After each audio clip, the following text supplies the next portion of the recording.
Ok, chicos, vamos a iniciar con la clase de hoy y el día de hoy vamos a estar viendo la segunda unidad del módulo 2. Esta segunda unidad está mucho más corta que la primera unidad y pues principalmente es porque vamos a ver unos temas que en realidad ya vimos, pero que vamos como a repasar, por así decirlo. Entonces vamos a iniciar poniendo primero que nada el... Se compra con el yoyillo, ahí calentan el pan. cuidado con sus micrófonos, chicos, van a interrumpir la clase. Ok, como saben ustedes, hemos estado viendo el lenguaje de los seres humanos, la forma en la que nosotros nos expresamos y hablamos, y la manera en la que interpretamos el mundo alrededor de nosotros. Lo primero que vimos fue cómo es que los seres humanos, a través del lenguaje, lográbamos transmitir eventos de nuestra historia y sucesos históricos. Y decíamos que un solo suceso histórico tenía múltiples perspectivas. Un solo suceso histórico podían verlo diferentes personas e interpretarlo diferentes personas y complementarlo con diferentes intenciones y con diferentes géneros discursivos. Pues el día de hoy vamos a cambiar los sucesos históricos por otros eventos que también pueden convertirse, por cierto, en sucesos históricos, pero que principalmente tenemos que analizarlos por lo que son los fenómenos naturales. La unidad 2 es el estudio de los fenómenos naturales desde una perspectiva interdisciplinaria, es decir, el análisis, la comprensión de todos esos eventos de la naturaleza que suceden por sí mismos a través de diferentes visiones con diferentes ramas de la ciencia. Ustedes saben, chicos, que los fenómenos naturales están directamente conectados con la ciencia. Y técnicamente, todos los textos que vamos a ver durante esta segunda unidad no van a ser textos históricos, sino en su lugar van a ser textos científicos. Así que vamos allá, muchachos. Antes que nada, quiero que quede claro que es un fenómeno natural, ¿ok? Los fenómenos naturales son todos los eventos de la naturaleza, válgase la redundancia, sobre los cuales el ser humano no tiene ningún control. El ciclo del agua es un fenómeno de la naturaleza. La lluvia cae y nosotros no podemos hacer nada por detenerla.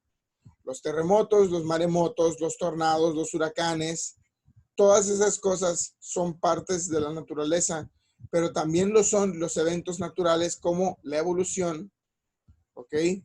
La reproducción de los seres vivos, la destrucción del ecosistema, el calentamiento global, todas estas cosas que suceden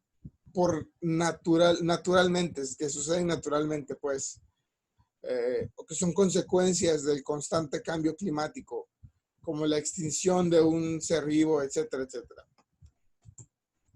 Aquí vamos. Ustedes ya saben, chicos, que existen diferentes géneros discursivos y que los géneros discursivos son complementados o pueden ser reconocidos a través de su intención comunicativa. La intención que le entrega el autor al escribir el texto son los géneros discursivos. Hasta ahora hemos visto algunos de ellos, pero en realidad son más. El día de hoy, para cuando termine la clase y han hecho su tarea, yo espero que ya conozcan cuáles son todas las intenciones comunicativas y por lo tanto cuáles son los géneros discursivos. Los 4 géneros discursivos de los que vamos a estar hablando y de los que vamos a continuar hablando, al menos durante la mitad de esta unidad, va a ser el género expositivo, es decir, el género que tiene como intención comunicativa transmitir información. Ya hemos visto muchos textos que son expositivos. El género argumentativo, el género que tiene como intención hacer reflexionar a las personas que lo leen. El género narrativo, que tiene la intención de contar los sucesos o narrar una historia. Y por supuesto, y por último, vamos a estar hablando del género descriptivo, es decir, el género que se dedica específica y claramente a describir una situación, un objeto, unas instrucciones o, por ejemplo, puede ser incluso a un ser vivo. El género descriptivo es el único nuevo que vamos a añadir. Un género descriptivo, chicos, no quiere decir precisamente que esté lleno de adjetivos, sino que describe y desglosa lo que se pretende desarrollar como texto. El género descriptivo incluye, por ejemplo, las recetas. Cuando nosotros hacemos una receta, podemos leer a detalle la descripción de los ingredientes requeridos y el procedimiento para realizar o para cocinar o para lo que sea que nosotros estemos analizando. El género descriptivo también es común encontrarlo en la ciencia, a través de las descripciones que se utilizan para la experimentación. Yo supongo que ustedes en su vida, en algún punto, ya sea en la primaria o en la secundaria, han tenido que realizar un ejercicio, un experimento, especialmente en la secundaria cuando ves por primera vez química. Y cuando realizas un experimento, lo primero que tienes que ver es la descripción de cómo desarrollarlo y el desarrollo expositivo de lo que es, de lo que se supone teóricamente que provoca este experimento. Yo lo hice en la secundaria con agua clorada y con una tela para ver cómo funcionaba el cloro y qué reacción química producía, ¿no? Entonces, el último de los géneros discursivos que vamos a ver por este momento es el descriptivo, que en realidad, chicos, es nada más, como lo dice su nombre, aunque suene un poquito medio extraño, es describir, ¿ok? Siempre pretenderá describir una situación, un fenómeno. En este caso se refiere a los fenómenos naturales o como lo dije antes, dar instrucciones a detalle de un procedimiento. Eso es lo que quería decir, un procedimiento. También puede describir un procedimiento. ¿Ok? Muy bien. Ya conocemos aquí, por ejemplo, estas cositas que tienen diferentes. Quiero mostrarles este libro, porque en este libro podemos encontrar los 4 géneros. Perdón, quiero mostrarles estas imágenes, porque estas imágenes están los 4 géneros. ¿Ok? Fíjense. Por ejemplo, el libro aquí, Don Quijote de la Mancha, es una novela. Obviamente una novela cuenta una historia y por lo tanto el género del que estamos hablando, pues, es un género narrativo. Este segundo libro, disculpen, ya se me secó la boca, es Diálogos de Platón. Y este libro es argumentativo.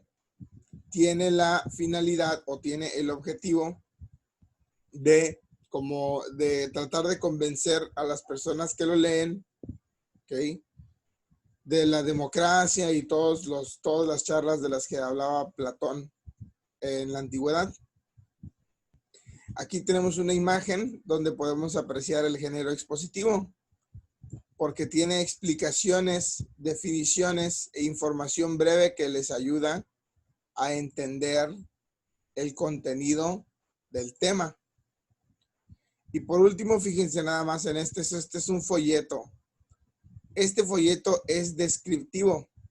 No se alcanza a ver completo en realidad, pero lo importante es esta parte, porque toma un lugar que es turístico y lo describe detalladamente para explicar cuáles son los beneficios de visitarlo, ¿no? Describe incluso la ubicación del lugar y, por ejemplo, aquí utiliza muchos adjetivos para definirlo.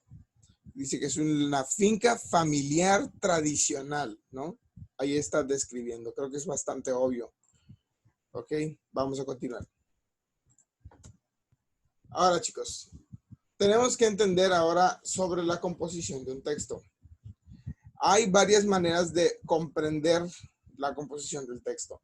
Nosotros, por ejemplo, hemos aprendido lo que es la superestructura y la macroestructura. Hemos dicho que la superestructura es, por ejemplo, la organización textual de aquí. Título, introducción, desarrollo, subtítulos, ¿no? Pero también hemos entendido que la macroestructura es el contenido, lo que va adentro, ¿no? Todo lo del texto que nos ayuda a nosotros a entender que si la intención, que si el contexto, que si la situación comunicativa. Eso ya lo vimos, no hay que repetirlo. Ahora, ¿es un texto necesariamente de un solo género discursivo, porque tendemos a tener complicaciones cuando tenemos que identificar qué tipo de género, qué tipo de intención comunicativa nuestro texto tiene.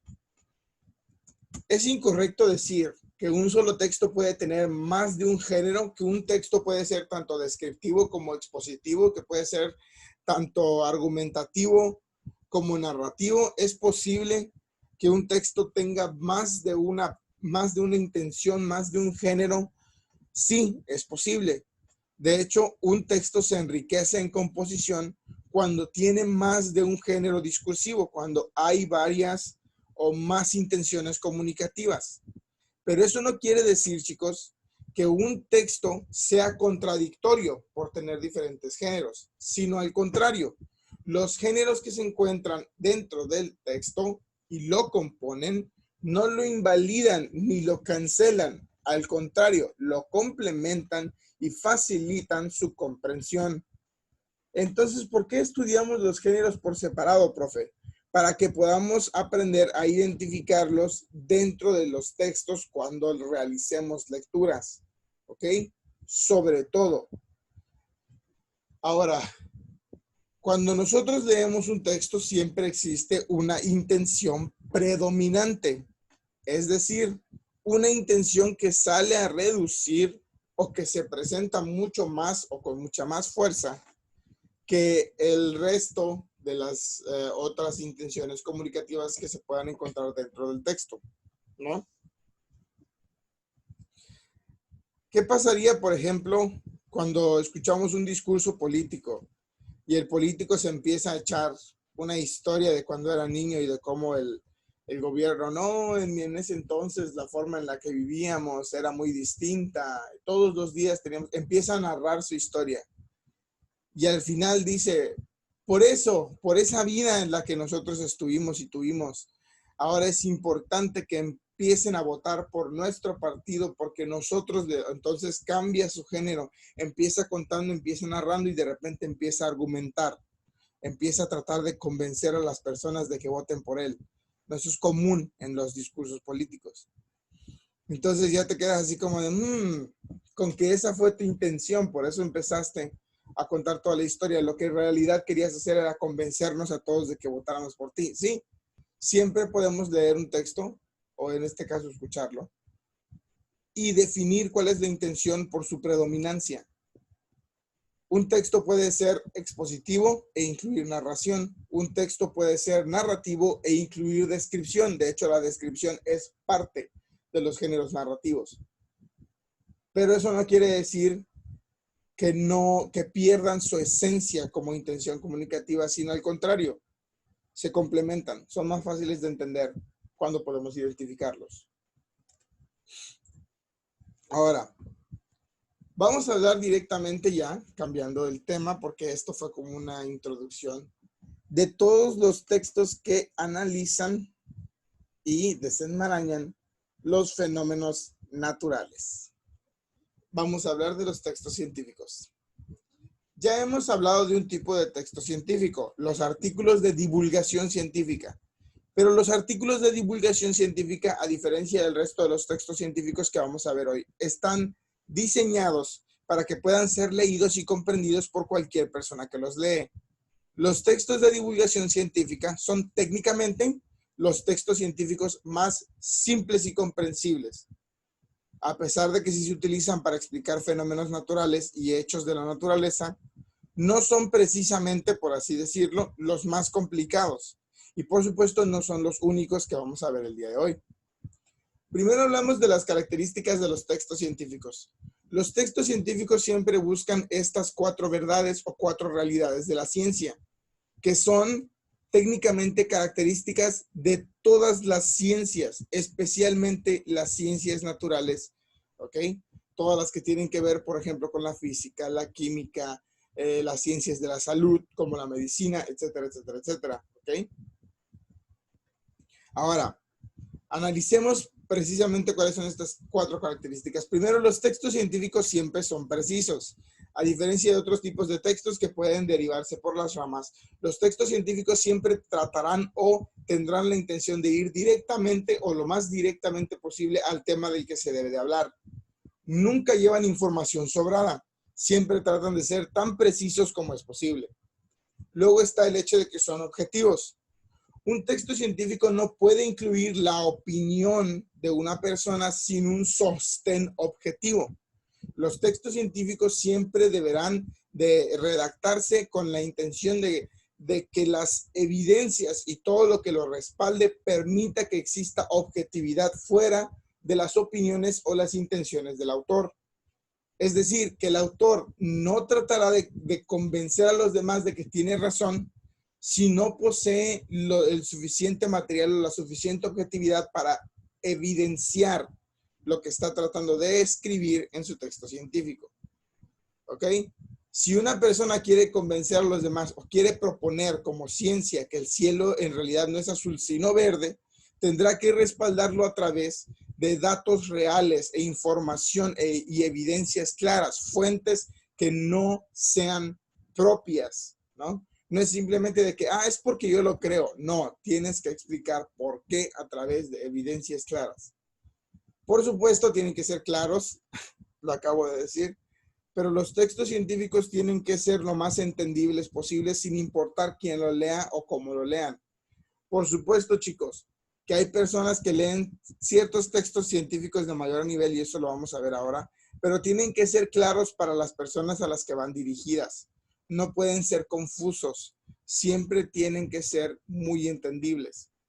Y por último, tienen que ser universales. Un texto científico tiene que exponer una verdad universal sin importar dónde estemos. Aquí en China el cielo es azul y el agua es transparente, ¿no?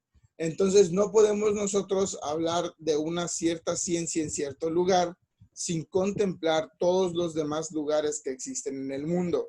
Un texto científico, por lo tanto, debe de poder aplicarse en todos los ámbitos existentes. Si en un texto científico hablamos de un tornado, por ejemplo, los conceptos explicados en ese texto científico deben aplicar para todos los tornados que han habido y todos los tornados que puedan existir. Si un texto científico habla acerca de la gravedad, tenemos que entender la gravedad antes y después del texto científico y cómo se aplica en todo el mundo, en todo el globo. ¿Sí? Ahora, hablemos ya directamente de los tipos de textos científicos que existen. Nosotros podemos identificar 4, los académicos, los didácticos, los técnicos y los investigativos. Los textos científicos académicos son todos que son de ámbito estudiantil escolar, es decir, los textos que se utilizan para enseñar y para aprender. Hay algunos que son, en este caso, estos son elaborados por el estudiante, ¿ok? Siempre tienen un objetivo claro, porque el maestro o el quien enseña los escribe. Ahora, estos textos científicos son producidos por las personas que aprenden. No son los que son utilizados por las personas que enseñan. ¿Cómo lo pongo de otra forma? Todos los textos científicos son del ámbito estudiantil escolar. Perdón, todos los textos académicos son del ámbito estudiantil escolar. Pero a diferencia de los didácticos, los académicos son los que son creados en la escuela. ¿Ok? Los textos didácticos, por otro lado, son aquellos que, dicen en el chat, Elías dice, como el texto que escribimos nosotros. Sí, si hubieran escrito un texto sobre ciencia, sería un texto científico académico. ¿Ok? Pero recuerden, estamos hablando específicamente de textos científicos. Entonces, son textos científicos académicos. Si ustedes hubieran escrito sobre algún fenómeno natural, pues entonces sería un texto científico académico. Ustedes escribieron un texto histórico académico. ¿Okay? Sí, ya sé que suena así como de que hay un montón de tipos de textos. Así es, chicos, hay un montón. Muy bien. Ahora, están los textos científicos didácticos. Estos también son del ámbito escolar, pero estos no son estudiantiles, sino de enseñanza. Son educativos y son muy adaptables porque siempre pretenderán ser comprensibles para los diferentes niveles de personas que hay. En el ámbito escolar siempre tenemos contacto con muchos tipos de textos, especialmente con los textos didácticos científicos, porque en ellos aprendemos cosas básicas sobre, por ejemplo, la fotosíntesis de las plantas, el ciclo del agua, el reciclaje y todas esas cosas que se hacen a través de la ciencia y se enseñan y se aprenden a través de la ciencia. ¿Ok? Pero los textos didácticos científicos siempre se adaptarán a nosotros y serán cada vez más complicados conforme vamos avanzando. Pues los textos científicos que vimos en la primaria no son tan complicados como los que vemos en la secundaria. Y los de la preparatoria son más complicados. Y los de la universidad son todavía más complicados. Y así vamos subiendo de nivel conforme vamos aprendiendo. Es por eso que decimos que los textos didácticos siempre se adaptan al ciclo, aunque siempre pretenden ser comprensibles para los niveles en los que estamos. Mientras que el texto académico lo escriben y lo producen los estudiantes para aprender y lo marcan y lo dejan los maestros, por así decirlo, para enseñar, los textos didácticos son el material del que los maestros basan o el material que los maestros utilizan para educar a sus estudiantes. Luego están los textos científicos técnicos. Estos son quizás uno de los más complicados que vamos a ver. Los textos técnicos científicos son de una disciplina específica, es decir, también son textos en los cuales se pretende enseñar y exponer, pero son para personas más particulares. Un texto científico técnico no lo puede entender cualquier persona, sino está direccionado hacia cierto tipo de público. Por ejemplo, aquí les tengo puesto un texto científico de radiología dental. Obviamente, si estamos hablando de radiología dental, si ustedes tratan de leer ese texto científico de esa disciplina, probablemente no entiendan nada. Pueden leerlo completamente, de ida a vuelta, de pasta a pasta, pero eso no significa que tengan el conocimiento necesario para comprenderlo. Los textos científicos técnicos están dirigidos a ciertas personas. Por ejemplo, si leemos un texto científico técnico, pongámoslo así, de radiología, está dirigido a los radiólogos. De pediatría, está dirigido específicamente a los pediatras, ¿no? Que sea de físico-matemáticas, como este que tengo aquí. Ustedes lo pueden leer, yo lo puedo leer, pero no vamos a entender nada, porque no somos físicos matemáticos. ¿Entienden? Un texto científico técnico siempre será escrito por un tipo de personas y dirigido hacia un tipo de personas. Usualmente para la enseñanza y el aprendizaje de una disciplina científica, ¿ok? De una disciplina. Como por ejemplo, si abrimos un libro de química del carbono, ¿no? Pues obviamente va a ser para los farmacoquímico-biólogos, no va a ser para las personas normales, no va a ser para doña Juana que vende tamales en la calle o para don Miguel que estudió. No se vayan tan lejos, chicos. Yo estudié comunicación y yo no sería capaz, a pesar de que soy un profesionista, no sería capaz de entender un libro de radiología dental. Ok, creo que eso queda bastante claro. Recuerden, de una disciplina específica. Y por último están los textos científicos investigativos. Los textos científicos investigativos siempre son las teorías.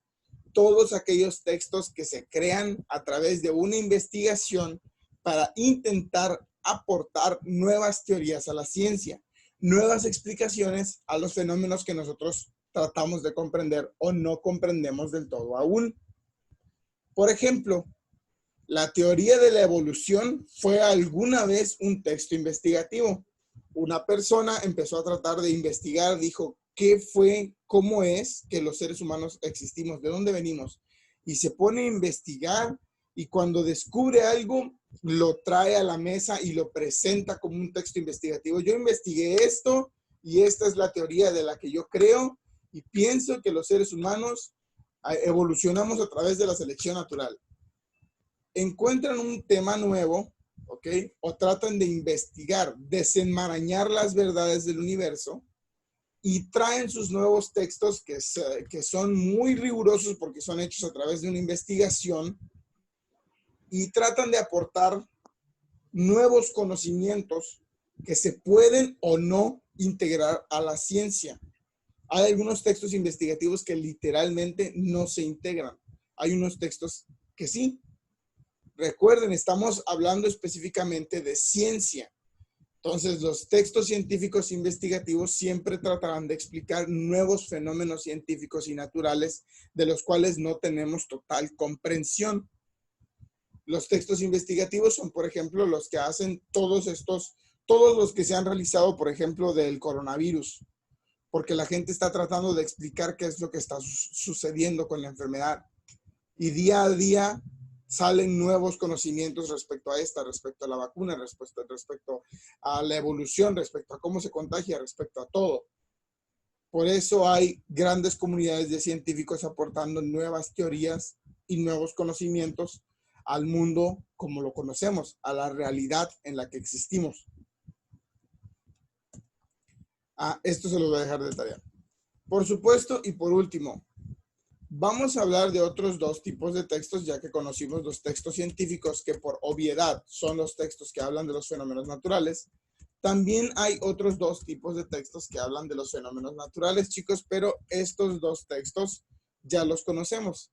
Están los textos de divulgación científica, los que se escriben con más simpleza y se pueden encontrar en revistas, ya los estudiamos.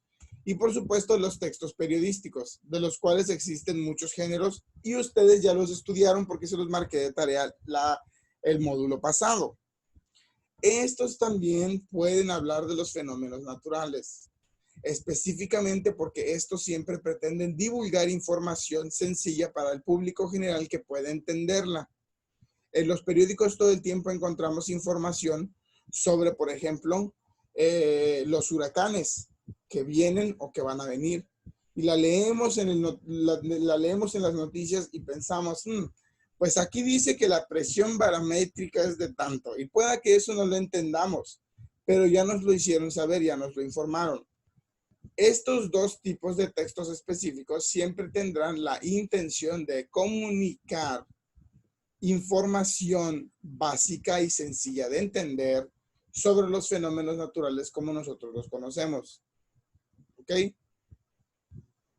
¿Por qué? Pues porque algunas personas tienden a informarse por ocio o por necesidad, en el caso de los textos periodísticos.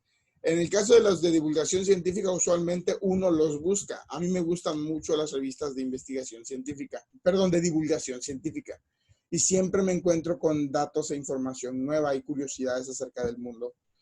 Pero pues no es precisamente algo que alguno de ustedes no podría leer. O sea, si yo aprendo algo en un texto de divulgación del científico, ustedes también pueden. Porque pues esa es la intención, divulgar la información, hacerla fácil de digerir para que cualquier persona la pueda leer. Y en los textos periodísticos siempre informan respecto a los fenómenos naturales que ocurren, especialmente los fenómenos naturales de gran gravedad, como los terremotos o los huracanes o el cambio climático. Siempre pueden encontrar textos que hablen de ciencia dentro del periódico. ¿Ok? Puede ser de otro tipo. Puede ser un texto periodístico, puede ser una nota, pero que hable sobre un fenómeno natural o sobre un suceso natural. Puede ser un artículo de opinión, pero que hable acerca de algo que está pasando. ¿Ok? Siempre puede hablarse de ciencia y del periódico al mismo tiempo. Es por eso que yo les decía, chicos, háganse la idea de que no vamos a encontrar un solo tipo de texto con un solo tipo de características. Los analizamos y los estudiamos así para que podamos, ¿cómo se llama? Establecerlos y clasificarlos con la intención de facilitar el aprendizaje de lo que nosotros estamos viendo. Pero todos los textos tienen variaciones, todos los textos tienen características que los conectan y por supuesto nunca hay una regla específica para todos ellos. Todos son diferentes, todos son importantes, todos son únicos. Ahora lo importante es que empiecen a tener contacto con los textos científicos y de eso me voy a encargar yo el día de hoy. Les voy a dejar sus tareas en la plataforma. Antes de que nos vayamos, ¿alguna duda, pregunta o comentario? Esto es lo que vamos a aprender hoy. ¿Alguna duda, pregunta o comentario? ¿No? Bueno, en su tarea de hoy les voy a marcar, chicos, que me hagan una tabla como esta. ¿Ok?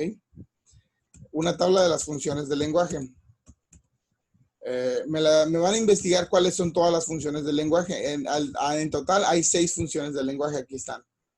Aquí están todas. Pero se las voy a marcar en el, ¿cómo se llama? En la plataforma. Me van a hacer una tablita. Ahí les voy a explicar. Les muestro la imagen para que sepan cómo se va a hacer. Me van a hacer la tabla y me la van a hacer en 3. En 3, ¿cómo se llama? En 3 filas. La función del lenguaje, que es la intención comunicativa. Ok, luego me van a poner su descripción y sus características. Así de fácil. La función del lenguaje, su intención y sus características. Aquí dice recursos usados, pero en vez de eso aquí le vamos a poner características. Ahí luego les mando el formato de la tabla. ¿Sí? Muy bien, chicos. ¿Alguna duda, pregunta o comentario? Ya queda menos de un minuto. Bueno, como es lunes y supongo que andan más dormidos que despiertos, pues damos la clase por terminada, les marco la tarea y ahí me atosigan con 500 preguntas en el grupo de WhatsApp. Que tengan muy bonito día hoy, buen inicio de semana, me da gusto